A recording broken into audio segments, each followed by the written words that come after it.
I did it. Hi guys. It's leak start time again. We're all excited. And I just wanted to show my build that I've been thinking about starting. Well, which I am going to start.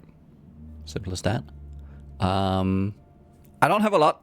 Like, this is not going to be a comprehensive build guide. It's like thoughts and then a pretty straightforward, like, what I'm going to do. And then take it or leave it. So basically, it all started with this.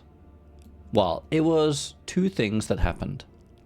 Once I realized that the new Penance brand explodes really fast, right? With the new activation speed, and a 2 attaching adds to the 1, and then it all scales with Swift brand and everything because they don't get detached. It's all about just getting it to explode, right? So Swift brand becomes really good. You actually get it to a point where you can explode it before you can even cast the next. This is specifically with Remarkable. It's a cluster jewel, but you can basically get the brand to explode before you even cast the next one, or get some variation of that where you like, I'll explain it. But basically, yeah, you explode them really fast. I was like, okay, so they disappear all the time. That didn't really mean anything until I remembered this node, right? I was just messing about, like, what can brand do now? Because I've always liked Penance brand. It's really interesting. And I was just looking at the master. I was like, wait a minute. 10% mana recover. 10% of mana recovered when one expires. And then think about it this way. If you're casting more than one for the price of one, what does that do? So I think the thing most people have been looking at, well, actually, I haven't seen a lot of people do Archmage because, I mean, just look at Lily's tier list. Archmage is below minus F tier, apparently. So nobody even bats an eye when you say Archmage. They're like, it sucks anyways, right? But mana recovery is always something that can bring Archmage to become really strong. So this right here, if you can get 2 back, right? So Remarkable is 35. If you actually got 3 of these, now you always cast 2 for the price of 1. If they're always exploding before you cast the next one, that means every single cast you're getting 20% mana back. Now there's another mechanic that actually helped you with this, which I'm going to use at the league start at least, which is Spell Echo. And Spell Echo has another effect here, which is because it has more cast speed, which doesn't actually apply to the Swift brand or to the brand itself. But remember what I said earlier? Brands expire before you can even cast the next one. So you need to catch up to the brand exploding. And that's what you can do with Spell Echo, which then makes Swift brand even better, because then that gets full effect. And these are pretty costly. Like, Spell Echo is a pretty costly gem, so that's really nice because that adds to the Penance brand, right? So it's like, that's cool. I don't know if the Spell Echo version is going to be the best one, but it solves a lot of problems, and it immediately makes it so that we, with everything together, with the chance to gain mana on cast, the guaranteed mana when they expire, and all of that combined, we're looking at generating rather than spending. We're looking at generating, I think, a couple hundred mana per cast instead of spending 1600. In when everything is said and done, we have generated mana every time we cast. And so the more we can cast, the more mana we can generate, which is really good for MOM, Archmage, all those builds. So that's the idea. Yes. So yeah, and it's really, the kicker here is that the wording is we're very specific. Then expires immediately, right? The moment you hit 20 energy. So the way it works, by the way, is that you attach a brand to an enemy. It then infuses that enemy with energy. If you have 2 brands, you can apply the energy twice into that enemy. Once it reaches 20 energy, it explodes. Each brand can add energy every point, like every 100 milliseconds. It has a 20. It explodes on 20 energy. So with 2, it's a 1-second explosion. Then you add Swift Brand, which is 50% more activation speed. So that's now we're down to 666 milliseconds. And then you add your own cast speed, which will be like 100 and something. So now you're down to around 300 milliseconds for a brand to explode. And then you cast, you know, you have like 6 casts per second. So now you have 3 explosions per second, and it's like really good. So that's kind of what we're working here. Right. Okay, so to the build itself, generic mana items. Now I have a slightly more just like fun things I wanted to add to it. We're just playing hierophant with power charges, with some fizz reduction or physical mitigation. I'm playing softcore, so I'm not too worried about not having determination grace. We'll figure out what we'll need for mitigation. I can take big max hits. I have very good recovery. And then we'll see about, well, what kind of mitigation will I need? Will I need to add some block to it? Will I need to add, you know, some defensive auras? Like, what can I actually do? That will come later. Yes. There is another thing you can do, which is there is a cluster jewel here. A small one. Armor per unreserved mana. Very good.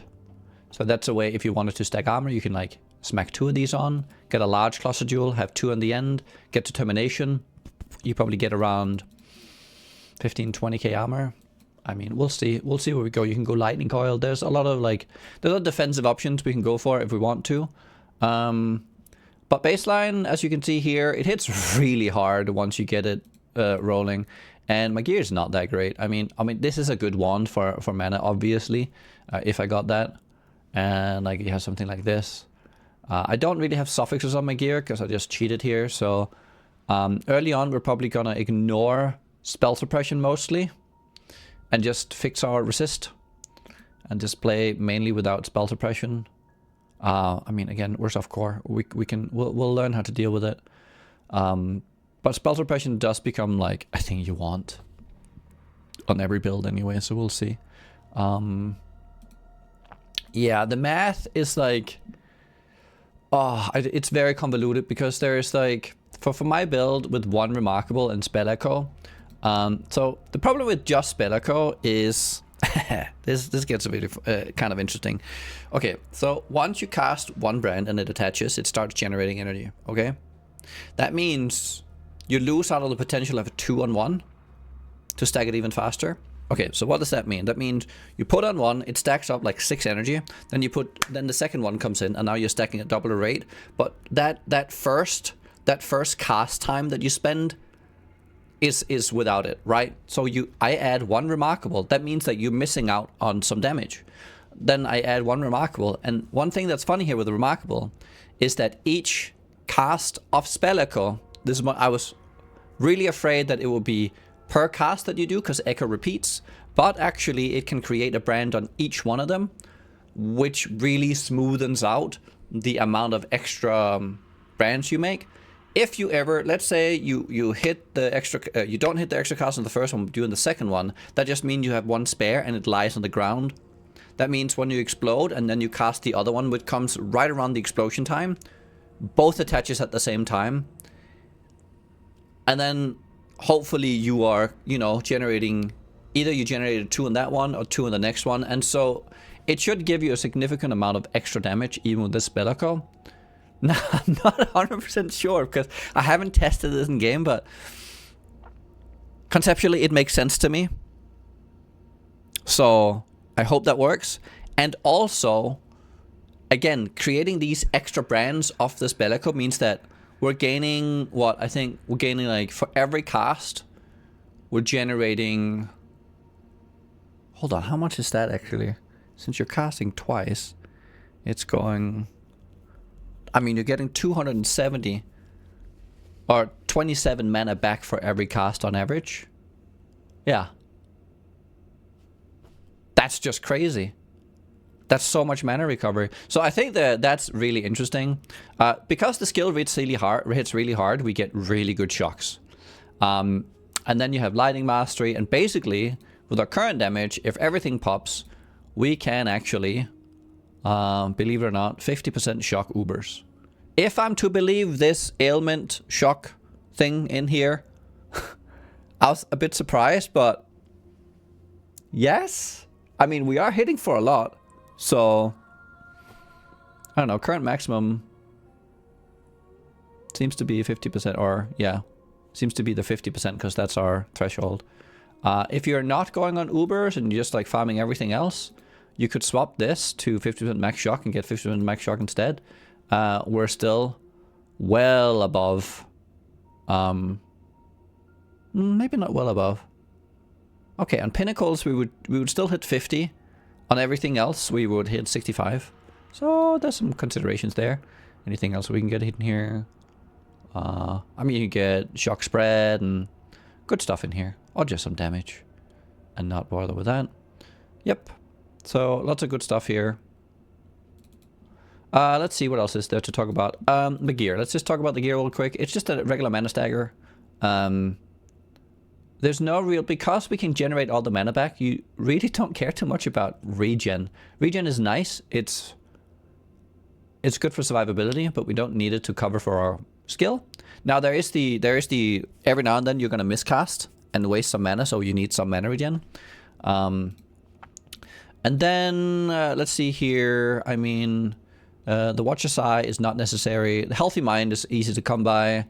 A serious foible is, I think they're like 50 plus chaos early on, and then they drop to like 10. So it'll be it's not it's not expensive to get, but it's a bit of a cost. So just know that. And Athema is pretty expensive from the start, from what I understand on softcore. I think these go for, I don't know what divines are, but like maybe a divine, maybe 1.5, like 200-300 chaos. I forget what the price are. We'll figure it out. Immortal Flesh, super easy for us here. Like, so we have options. Okay, so if you run Agnostic, and you reserve, or here's some things here. You need this node if you run Agnostic. If you reserve on life, and when you do reserve clarity on life, you don't need to do this early on when you don't have clarity, because you don't have the Watcher's Eye. This is only when you get the Watcher's Eye and you need this, because this is insane for this build. This 10% mana, it increases your EHP by a lot. Before that, you don't need this node. It's basically, once you're not on full life, this starts ticking in. So if you reserve anything on life, this starts ticking in. However, what this also does with Agnostic is that if you take this node and run Agnostic, you can also run Righteous Fire for just extra damage really easily, because your life pool is low, your regen is high. So yeah, and it means that because your Righteous Fire is not bringing you down below your maximum life threshold, it doesn't start removing your mana. And so you basically get this for free. Oh, it's not free, it's a gem cost and like a lot of recovery. But so there's a couple options here. There's the helmet, I think, that gives you 400 regen.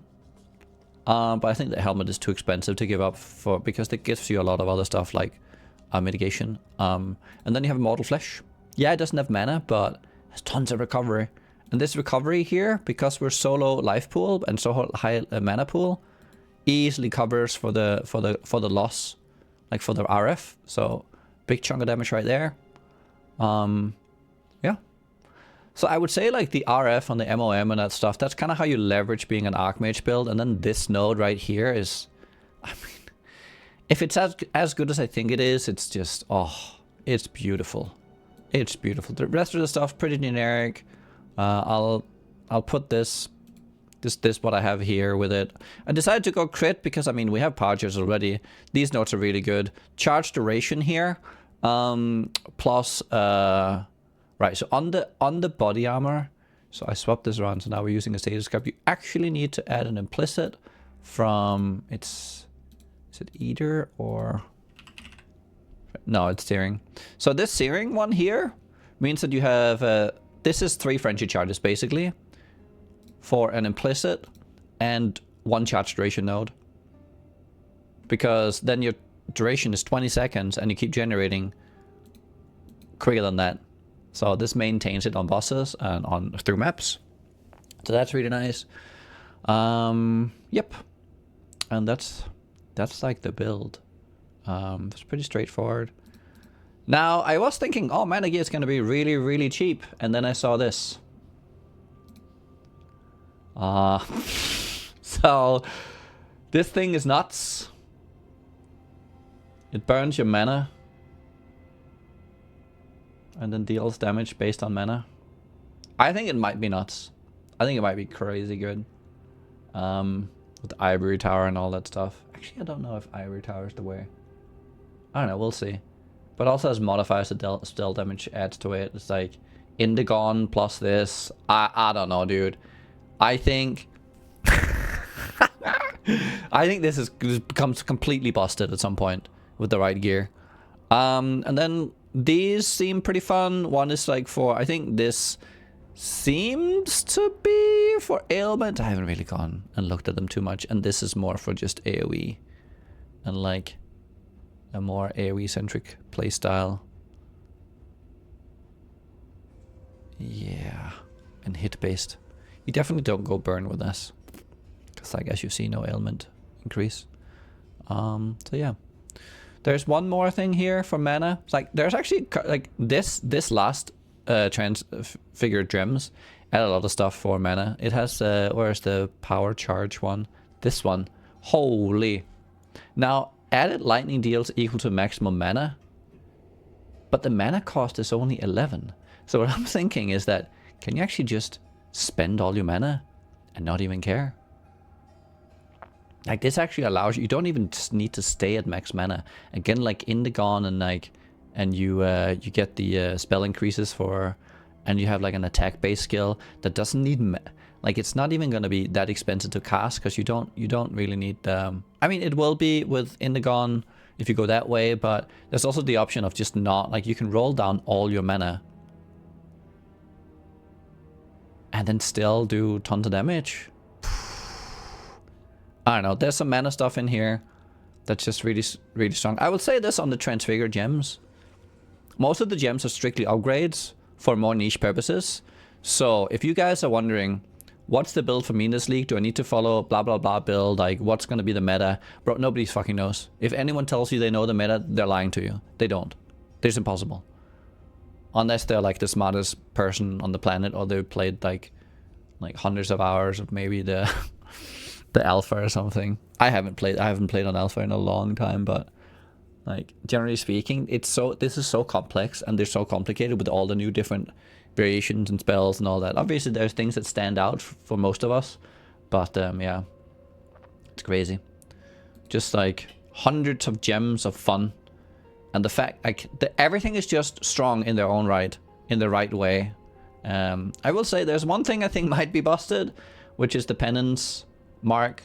And then you essentially prolift or splash or chain or, you know, like anything that makes the damage that is applied to the extra enemy that you're spawning also apply to the boss. Whatever that looks like, if it's prolift or if it's some kind of splash, or whatever it is, or overlapping explosions, like whatever, it might actually break the game. To a point that I might not like, because like we're talking about like maybe a ×7 increase to the right build's damage for literally just this. I mean, that's what I'm worried about. So I'm like, we might have like a bit of an explodey situation, explodey totem situation going on here, but I think I'm just gonna ignore all of that and just make the builds I think they're fun. That's my goal this league. Yeah, because so much stuff. Oh, actually another fun one. The anathema is actually really fun because you get 5 curses. The one thing I really want an anathema just because I've always wanted to use this helmet trigger thing, and you just like, you run next to the boss and you just click this thing, and then everything in the helmet gets cast in one go. So we're casting like another 3 curses and then cold snap because it's not instant anymore and I want the chill. So hoorah, very cool. So yeah, that's my league starter. I was considering making like a full Indigon Ivory Tower version as well, but looking at how many builds that could benefit from that and how expensive and like how many different gems, I don't want to like just pigeonhole myself into one build that we play forever. If we find other cool ideas, I'll just jump to the next thing and use this as my initial starter. To me it looks strong. I'm hoping it's good. So yeah, if you're interested, I'll post the POB, and I wish everyone a good league start. And that's me. Bye guys. See you on launch.